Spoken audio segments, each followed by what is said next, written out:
From the time we're young, society hands us a very specific map for a successful life. Go to school, do well on your exams, get your degrees, land a safe corporate job, and eventually retire. Paul O'Mohony followed this map flawlessly. Raised by 2 teachers, he earned a degree in biochemistry, got an MBA, and climbed the ladder to become the youngest director at a medical device company by age 30. On paper, the next logical step to long-term wealth was acquiring real estate, so he bought 2 houses in Ireland during the mid-2000s economic boom. From the outside, he was the picture of absolute success. He had the car, the investment properties, and the impressive corporate titles. But checking every box on the conventional checklist creates a very convincing illusion of security. The reality was entirely different. By age 30, doing everything by the book had left Paul over €500,000 in negative equity. He owed significantly more than he owned. Desperate, he quit his job to find a way out, and shortly after, he lost whatever savings he had left in the stock market. The blueprint handed down by the education system works precisely as designed, but it doesn't teach wealth generation. It trains the middle class to confidently accumulate massive debt while feeling successful. With 0 income and massive liabilities, Paul attended a series of motivational and online marketing seminars, including an event featuring Tony Robbins.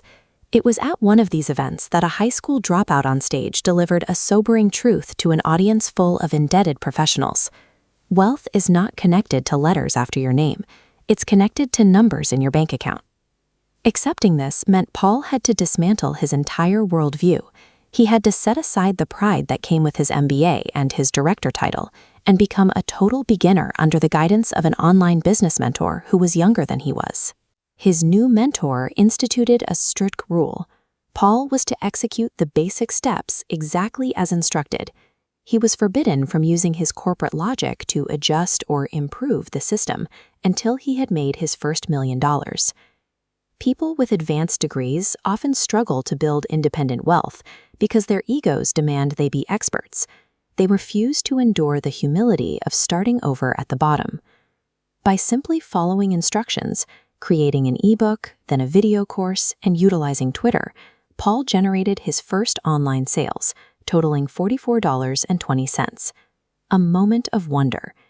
This transaction happened entirely while he was asleep, proving for the first time that his income could be decoupled from his physical presence. This tiny victory shattered his previous reality.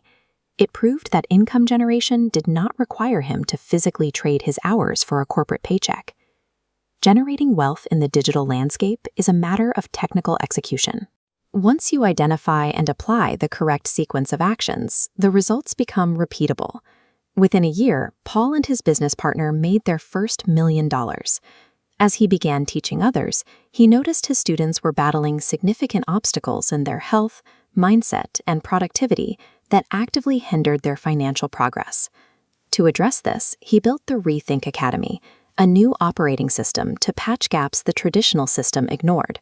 This breaks life into an 8-pillar framework: relationships, earnings, Tao, health, investments, network, knowledge, and fun. Reliable autonomy depends on a holistic approach, where a person's environment and health are managed as carefully as their revenue streams. The clearest evidence that the old map is obsolete is watching children navigate the modern landscape using Paul's youth financial literacy program, the LEAP system. During one workshop, an 11-year-old boy followed the steps and generated income online within minutes.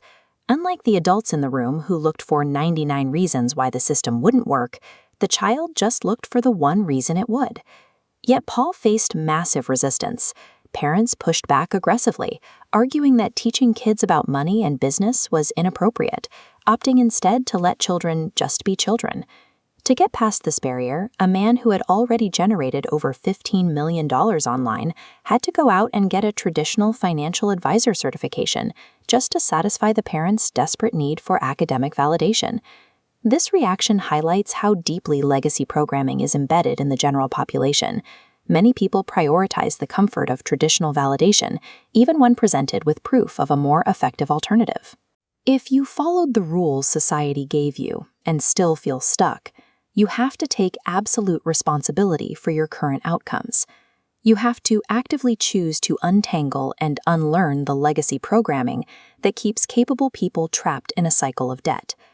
True freedom is the ability to critically think for yourself, abandon a broken map, and boldly design a life entirely outside